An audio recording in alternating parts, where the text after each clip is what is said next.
हरे कृष्णा, राधे राधे। सभी भक्तों को सादर प्रणाम। नाग पंचमी पर्व की आप सभी को हार्दिक शुभकामनाएं। भक्तों, आज की इस वीडियो में आप सभी भक्त रसपान करेंगे नाग पंचमी की कथाओं का। ओम नवकुलाय विद्महे विषदंताय धीमहि तन्नो सर्पः प्रचोदयात्। नाग पंचमी की पूजा के दिन घर में आप जहाँ भी शुद्ध स्थान पर नाग पंचमी की पूजा करना चाहते हैं वहाँ अच्छे से सफाई कर लें। इसके उपरांत काजल से दीवार पर नाग देवता की आकृति को बना लें। आप आटे या मिट्टी से नाग बना सकते हैं, लेकिन उनका फिर आपको विसर्जन करना होता है। आप चाहे तो सफेद कागज को दीवार पर चिपकाकर नाग की आकृति उस पर बना सकते हैं। आप नाग नागिन का जोड़ा बना सकते हैं या फिर 5-7 नाग को भी बना सकते हैं। प्रायः 5 नाग की आकृति बनाया जाती है।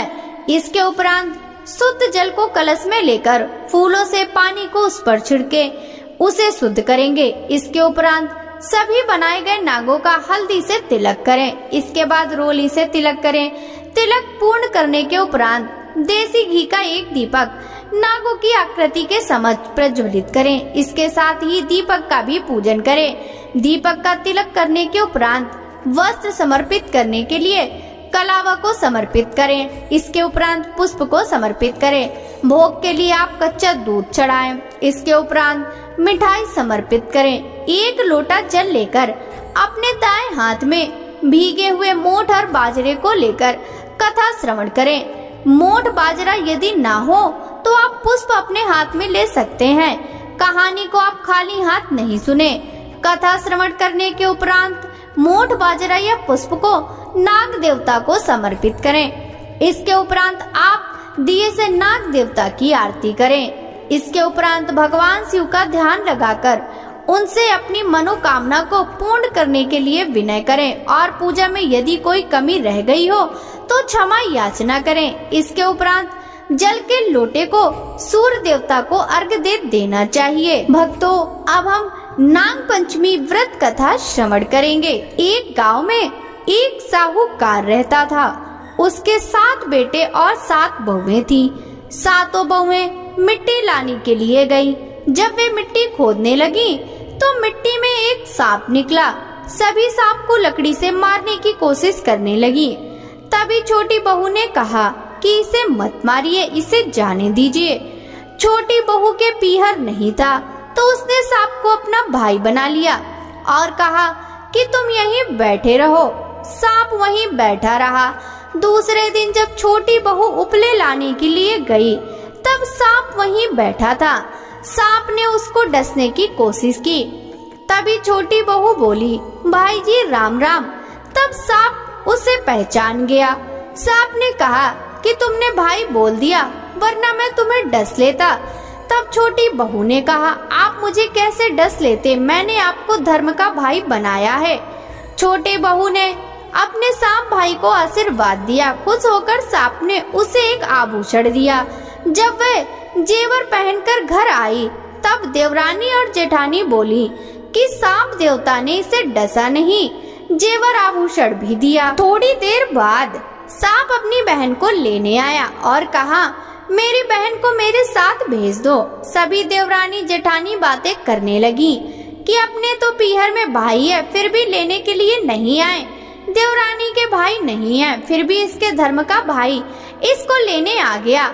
फिर उन्होंने उसे मेहंदी लगाकर सांप के साथ भेज दिया। जब सांप और साहूकार की छोटी बहू आ रहे थे तो रास्ते में एक खून की नदी मिली।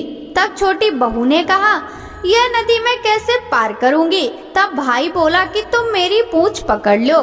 जैसे ही छोटी बहू ने सांप की पूंछ पकड़ी तो खून की नदी दूध की नदी हो गई। जब वह पीहर आई तो उसे सब बड़े ही लाड प्यार से रखने लगे।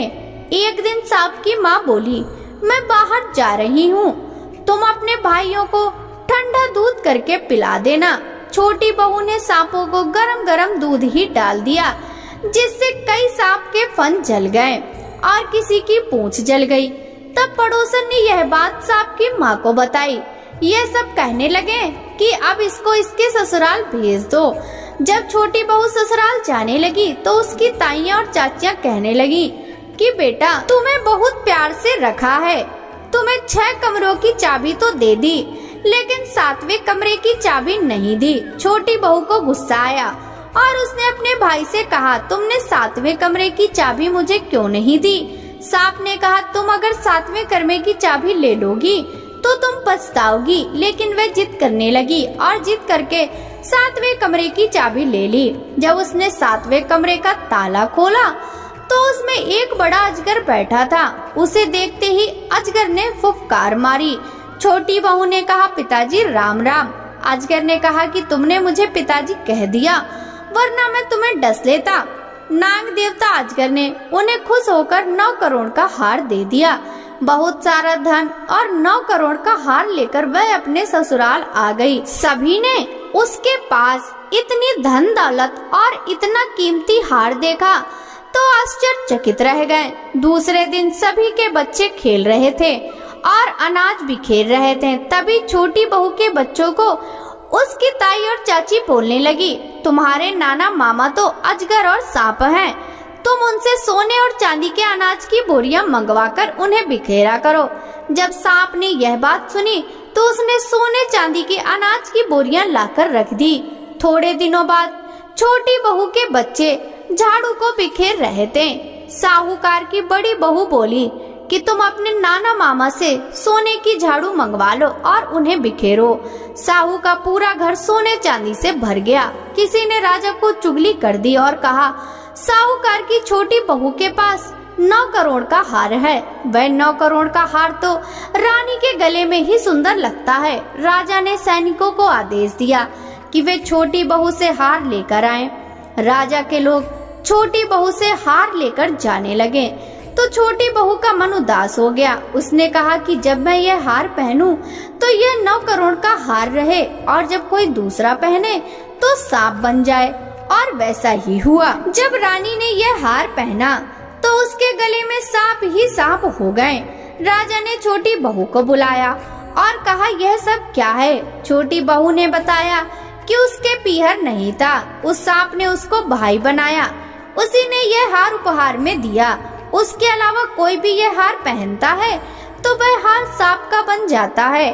राजा ने वह हार छोटी बहू को वापस दे दिया। छोटी बहू ने जब हार पहना तब वह हार बन गया। राजा को विश्वास हो गया। उसने प्रसन्न होकर खूब धन दौलत देकर छोटी बहू को विदा किया। यह सब देखकर देवरानी जेठानी जलने लगी। उन्होंने अपने तेवर से कहा, छोटी बहू इतना सारा धन दौलत कहाँ से लाती है? छोटी बहू के पति ने उससे पूछा तो उसने बताया, एक दिन हम मिट्टी लाने के लिए गए, तब एक सांप निकला। उसको सभी मार रहे थे, लेकिन उसने उसकी जान बचाई और उसे भाई बना लिया। वह सांप उसका भाई है। तभी सांप प्रकट होता है और कहता है, जो भी मेरी बहन के चरित्र पर शक करेगा मैं उसे डस लूंगा। यह देखकर साहूकार के बेटे को अपनी पत्नी पर विश्वास हो जाता है।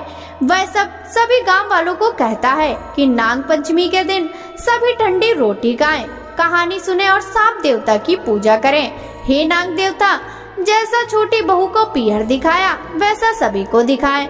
कहानी सुनते हुए, कहानी कहते हुए और उसके सारे परिवार को दिखाएं। जय नाग देवता की। बोलिए नाग देवता की जय हो। ओम जय जय कुल देवा स्वामी कुल देवा, श्री नाग स्वामी जी की आरती, नाग स्वामी जी की आरती, वांछित फल मेवा। ओम जय जय कुल देवा, पूर्ण प्रकाशी मणिधर पाताले सी, स्वामी पाताले वासी, भक्त चरण में आते दर्शन के प्यासे। ओम जय जय कुल देवा, आहिधर छत्र मनोहर, संकट सहारी, स्वामी संकट सहारी, रिद्धि सिद्धि कुल वर्धक भक्तन उपकारी। ओम जय जय कुल देवा। दोषी वंशधर सेवा भक्ति नित्य करते, स्वामी भक्ति नित्य करते। धन धान्य संपत इच्छित फल मिलते। ओम जय जय कुल देवा। सत्यपुर नगर में अपारो पर जो है बारी, स्वामी पर जो है बारी। सेवक पूजा भक्ति विपदा हर नारी। ओम जय जय कुल देवा। ओम जय जय कुल देवा, स्वामी कुल देवा।